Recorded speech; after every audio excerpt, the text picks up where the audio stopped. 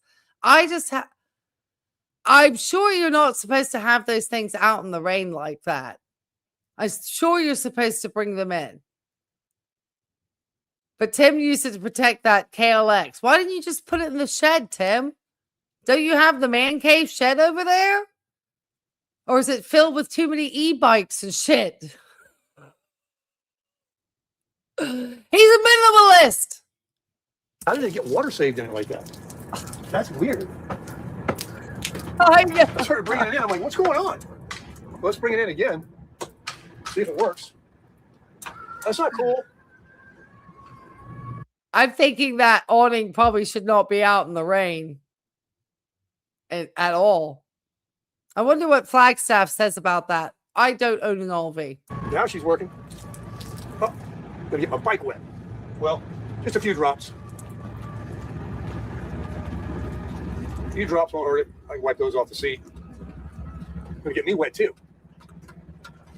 Oh God, now he's rolling that thing up all wet, which doesn't make sense. Now he needs to roll it back out and let it dry, because otherwise, wouldn't that cause potentially like mildew or mold if you're just in that heat and then just rolling up like that? Yeah, Mildew City. Okay, thank you.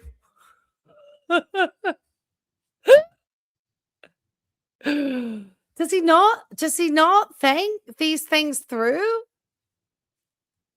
And that would be like devastating for something. And that looks like something that'd be very expensive to replace on an RV.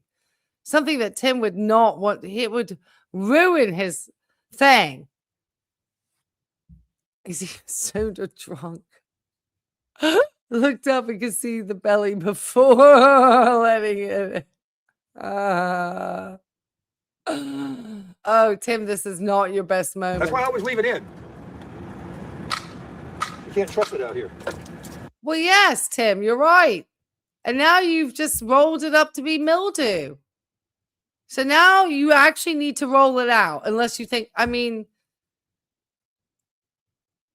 this is like thank God you don't have a house. How would you survive caring for a property?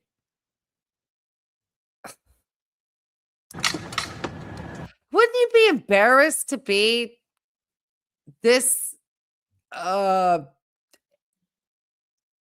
like unable to like do some basic like care of your property as a like grown man or woman?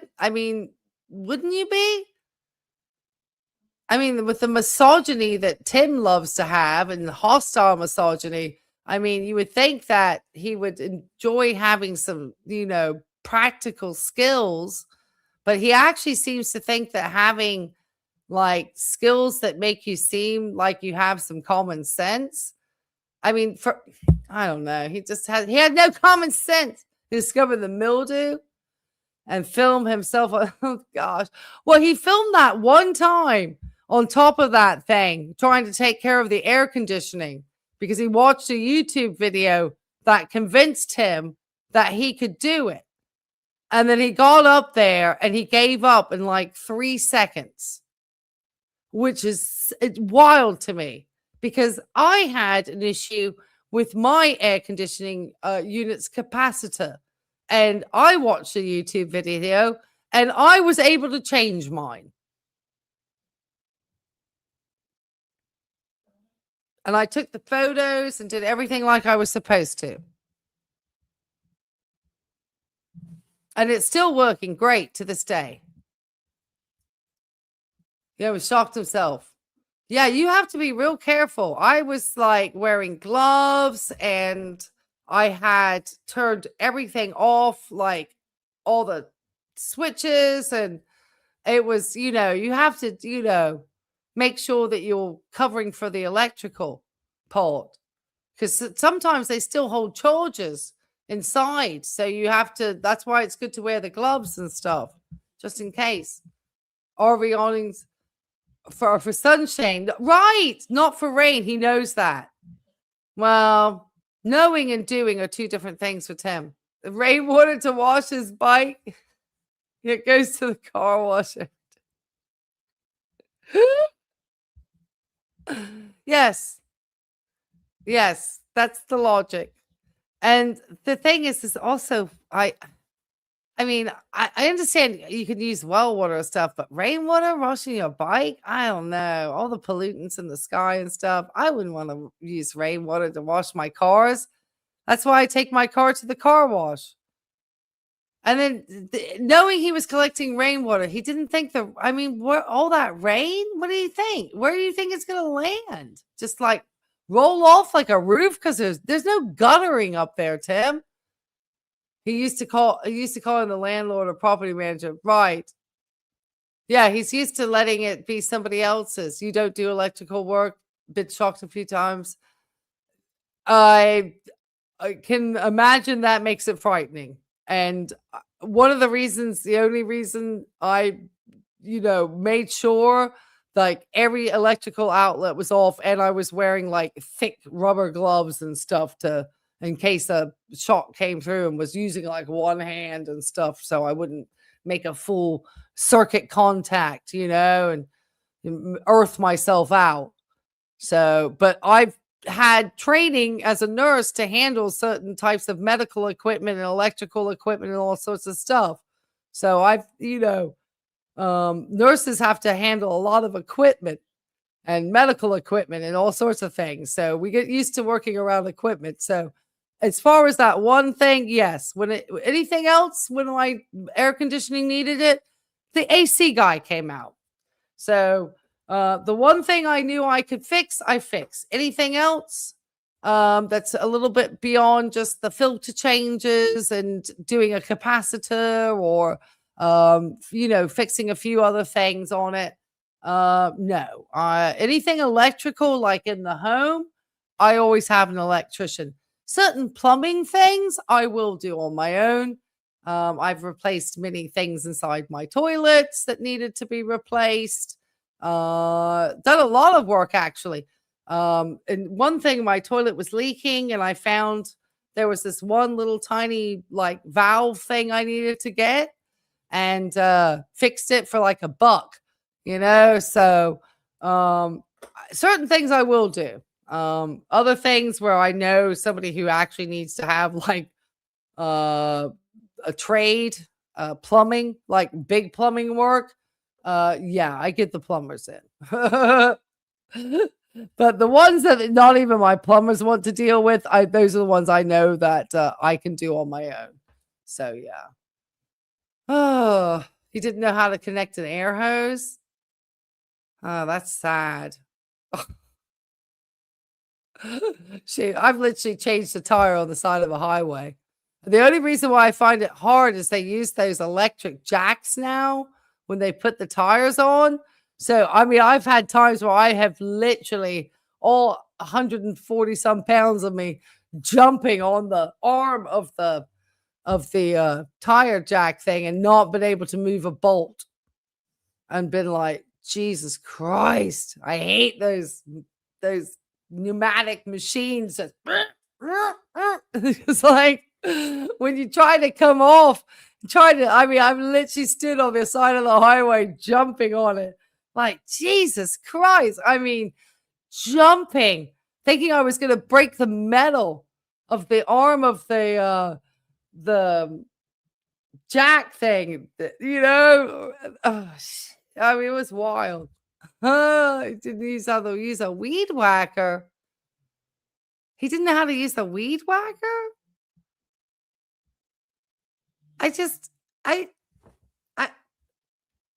It's sad.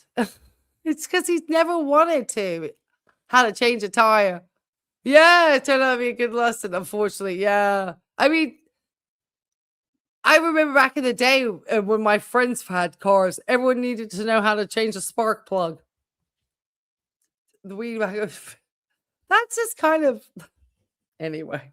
All right, guys, I've hijacked everyone for a long time, and I'm sure my greatest critics will let me know. And the funniest part is, just to show the calculate of the time right here. Tim spent 1 day on his full-time YouTube job. He only spent an hour and 27 minutes, and I've been at my regular job today and spent 3.5 hours streaming, which means that this is the reason why this hair looks like this. He'll roll out the shade.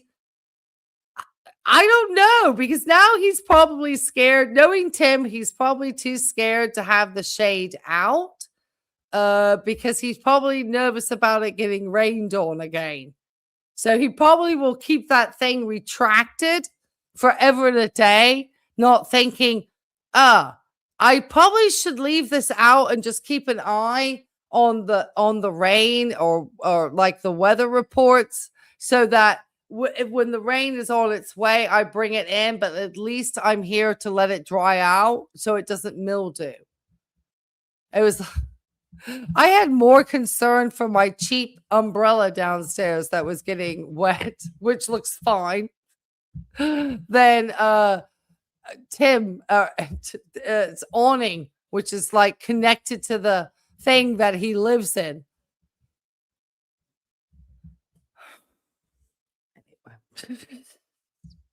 But he's the smartest guy. My hair is getting wild, guys. He's the smartest man in the room, and we can all learn from him.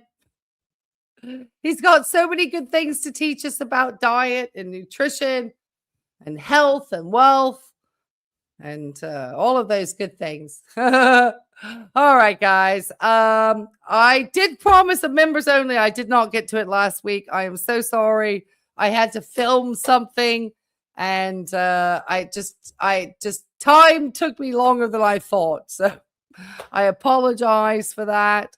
I am going to try to do a members only. I don't have the same constraints. I don't have to take anything to a courthouse. I don't have to film something for somebody else. I don't have to do any of that stuff. I don't have to go to IKEA. I don't have any big shopping things to do. The only thing I need to do is to go to the beach one day this weekend. That's it, which I'm hoping is tomorrow. So make sure you hit the likes on the way out, everybody. I'm getting tired. Hit the likes on the way out. I appreciate it. I want to give you all I want to give Tim this for the awning. Yeah, I meant to bring out the boo more. I'm so sorry. I meant to, yeah, stay cool, everybody. If I don't hear from any of you, have a wonderful and very safe 4th weekend. Don't play with any fireworks. Be careful of the fireworks. You're going to take me to IKEA. You're going to be upset because I have IKEA just down the road from me. We had to wait a long time in the city of Virginia Beach to get, well, it's actually in Norfolk. It's right on the border. We had to wait a long time in the Hampton Roads area to get a IKEA. They put it right on the Norfolk, Virginia Beach border, which was interesting. Norfolk probably gave them better tax breaks, but they put it close enough to Virginia Beach to get the Virginia Beach people in. They got it very close to the interstates, actually. They did a good job. And the food is so good. We got a big IKEA here, too. We got a decent sized one. And you get to do the click and collect, which is even worse, Catherine, because you can actually go onto the IKEA app. And then, this is problematic. I discovered this. And then you can order everything ahead of time, and then you just go and they give it to you so you don't have to get lost in the IKEA. Makes it so much better. And you don't spend that much money. It's crazy. I got a bunch of stuff the other day. I didn't even spend $30, and I got a ton of stuff. That's the crazy part about IKEA. And I went to have lunch too. It was good. They have good, and I got a bunch of Swedish food too for the house. So I got some of their Swedish treats in the house too. So you got to get up there quick though. Anyway, if you have an opportunity, this guys, I think their IKEA sale is on till tomorrow. So spin away. It's an hour's flight away. Well, how are you going to bring back all that prefabricated, packed up furniture if it's an hour away? I remember when I had to take a taxi with my IKEA furniture in London because we needed furniture in the flat, and we didn't have a car. Nobody had a car, but we wanted to go to IKEA. So we managed, I think we took the train or whatever. We got to the IKEA and we actually took a taxi back with all the flat packs of furniture in it. That was my ex-husband and I. He joked about the IKEA sign in Norfolk. That's right. I joke that you can see the IKEA. I know you can. That thing is huge. Yeah, the one in Pittsburgh is huge too. Yeah. You'd have to get freight delivery. Yeah, their delivery is expensive. IKEA really doesn't make it so that you're wanting to do that. They really do lower costs by making it that you have to go to IKEA. And you can't even get shipping is that's how they, do their costs, And then I discovered that Birkenstock has nail varnish, and I got all excited. You're afraid to go into IKEA?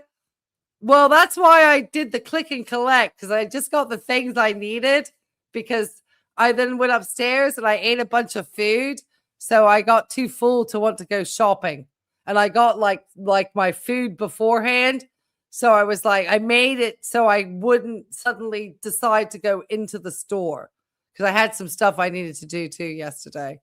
So I made sure not to wander into the store, because it is a trap.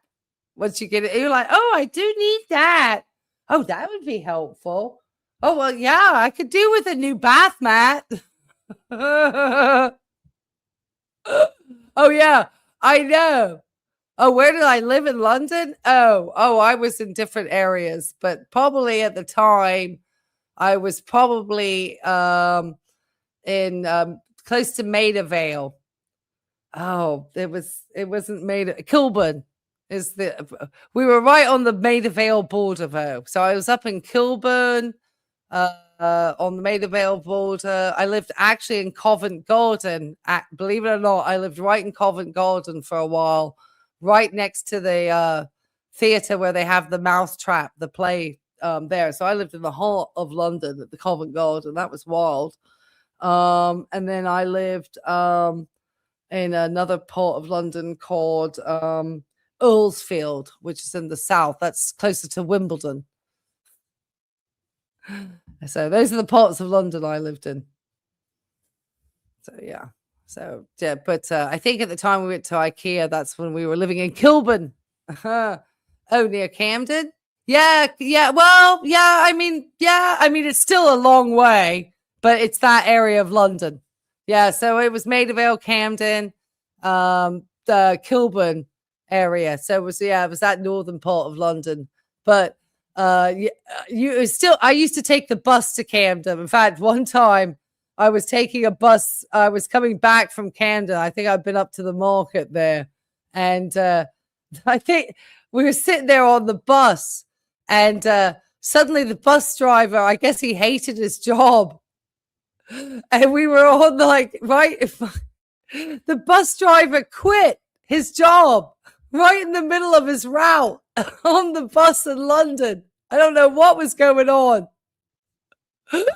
But he's got the machine that does all the coins at the time, all the money. And he got I guess the takings. And he just got everything. He unclipped it all off and just said, I quit. And he walked off the bus and just left us all sitting there. I was like, oh my God. I was like, what was going on? Didn't even think the bus ride was that bad. I have no idea what happened. No idea.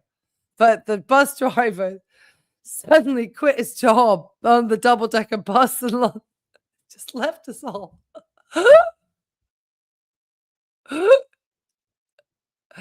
Last time you went, I was told I had to ask for assistance. It's like step advice. Oh my gosh. Yeah. IKEA, they do that on purpose, make it very confusing. I promise you, I've walked around there like, I just want to get out of here. Why am I circling back around into the picture area or how am I back over in the lampshades? I don't even want lampshades. Yeah, it's a crazy story about that bus. I think we were like right by Abbey Road because I used to go past the literal Abbey Road because there's like 1,000 Abbey Roads in London, but this was the actual Abbey Road, and I used to go by it on the bus all the time, and you would see tourists like trying to take pictures like the Beatles, like freaking traffic going in London. It's the wildest thing. But I can't believe that bus driver just quit, man. Anyway, all right, guys. I've had a great time chatting. It was lovely to catch up with everybody. I will be around this weekend trying to remind Tim because we're on the countdown. So I'll be putting out shorts. Oh, the Camden Lock area. Oh, yeah. Oh, yeah. Oh, God. When they started putting cameras everywhere in London, that area was where they were catching a bunch of people just doing drugs. Yes, I know. The real Abbey Road. There's like 1,000 in London, but it was up in that area.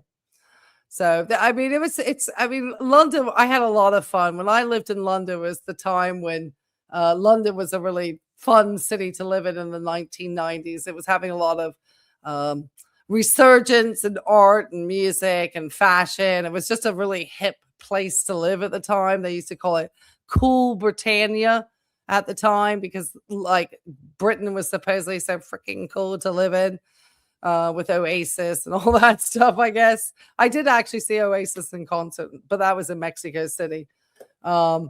And so it was a lot of fun. It was a lot of fun living in those and, very different times. So, and obviously, with people not having cell phones, which is probably why we kind of like chat and conversation around, is that we're generations that, did that, especially for me in the pubs. I grew up always, chit-chatting away. All right, guys, I've been a long time. I'm going to give you guys a big round of applause. Because you guys were awesome hanging out with me. Oh, they're from Manchester? Oh, Manchester's a fun city. Madchester, they used to call it back in the 90s. Because it was a crazy place. It was a really fun place. Oh, Tate Modern. Oh, my gosh. I used to work right next to the Tate Modern. Oh, Tate Modern. If you've not been up to the restaurant, the Tate Modern, when they first opened, that had one of the best restaurants in London with one of the best views at the best price. So you could get the best fish and chips. I mean, and you would be like looking over like the city eye. It's a really good restaurant. Well, it was. This is a long time ago. It could probably be gone by now. But the Tate Modern, the restaurant on the upstairs floor was really good. Great wine, excellent service. Very good. Very good. But the funny story about that one. My mom and dad were with me that day, and I had a haircut that looked very similar to Meg Ryan's at the time. And we were standing in line, and Meg Ryan happened to be in town doing a play in London. And my mom obviously has an American accent, but I wasn't really, talking out loudly. I have my accent, not like Meg Ryan's. And suddenly we were stood. This is no joke, okay? This was a very. And then they probably realized that I wasn't Meg Ryan. But I had a very similar haircut, and so we were stood like halfway, just stood in line because there was a line, people going to dinner, we just stood around. And like the staff came up to us and like spoke to my mom and the three of us, and we're like, we're going to get you a table in just a minute. Don't worry, we're going to get you a table. And we just stood there like, okay, like, absolutely, we're going to get a table. And the next thing we know, we get taken to this like table that's like right at the window overlooking the London Eye, like one of the best tables in the whole entire restaurant of this Tate Modern. And we were like, what the heck is going on? And my mom was like, do you think you're Meg Ryan? Because she's in town doing a play? Because I had a very similar. So and then they probably realized after they sat me down and heard my accent, I'm not Meg Ryan. But I think I got mistaken for somebody. They treated us like we were celebrities, and we weren't celebrities. So I don't know what was going on. Oh, beer garden. Yes. It was one of the power stations. And they saved, it was one of the last of the Battersea power stations. And I know they saved it because they were famous. And I'm glad that they converted it. There was a whole documentary about how they converted the entire power station into the Tate Modern, and how they can roll the exhibits through and stuff. It's a really amazing location. I used to work right next to it in Pimlico. So I was very fun. It was a funny story. I promise you, I've got some, Tim thinks he's got stories. We all got stories. It was a funny story though. We don't know what happened. So I had some good times in London. All right, guys, I will catch you on the next. Your old schoolmates is the director in the National Science Museum. Oh, that's awesome. Oh, I love the National Science Museum.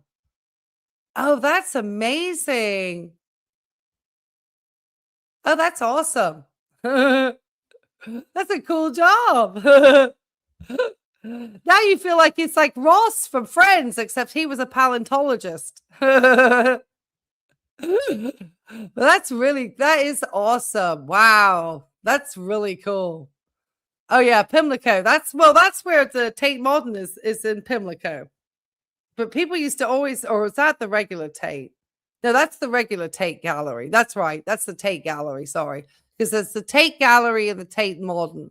And the Tate Gallery is in Pimlico. Sorry, I got confused there. Because I used to have people asking me all the time where the Tate Gallery was when I was going to work. I was thinking to myself, I wish I was going to the Tate Gallery. Not having to go to my prison job at the publishing company I worked at. I had a city job. I worked at a publishing company. Didn't get paid squat. All right, guys. It was fun. Thank you for having fun with me tonight. Talk to you later. Bye. Life and Vibe, thanks so much. My queen, my Sarasota Tim expert.